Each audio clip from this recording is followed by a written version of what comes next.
Jordan Peterson explains the nature of the religious enterprise to Bill Maher. Religion, to a lot of people, seems too rigid. I mean, its virtue is that it's set in stone.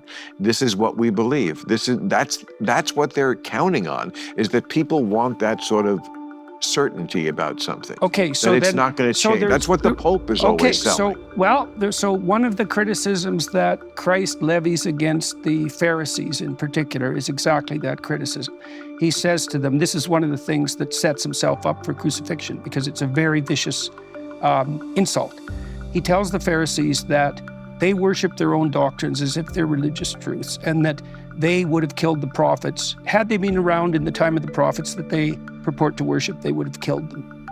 Said that they walk across the graves of their own prophets. Yeah.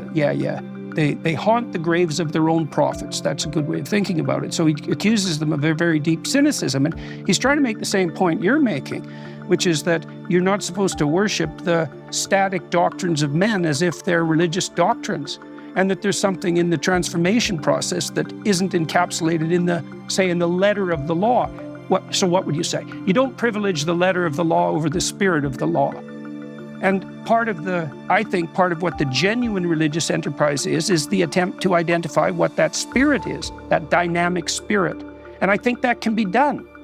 I think, and it does, it has an affinity, for example, with this idea that it's incumbent on you to voluntarily confront the tragedy and malevolence of life, and that if you do that, it will transform you. And we know that clinically. Like, all the different schools of psychotherapy converged on a few realizations. One of them was that it was useful to get people to get their story straight, to recount their story. Right. Another was that if you expose people to the things that they're afraid of and that they're avoiding, that they get stronger. That works. That's how you help people overcome anxiety, for example, social anxiety. It's also the fundamental mechanism of learning, is to put yourself on the edge of disaster and dance there, and that expands you. Gordon Liddy once said that he was afraid of lightning, so he tied himself to a tree during a storm. I mean, that's an extreme version. And now we know there isn't a God, because if there was, and it was Gordon Liddy tied to a tree.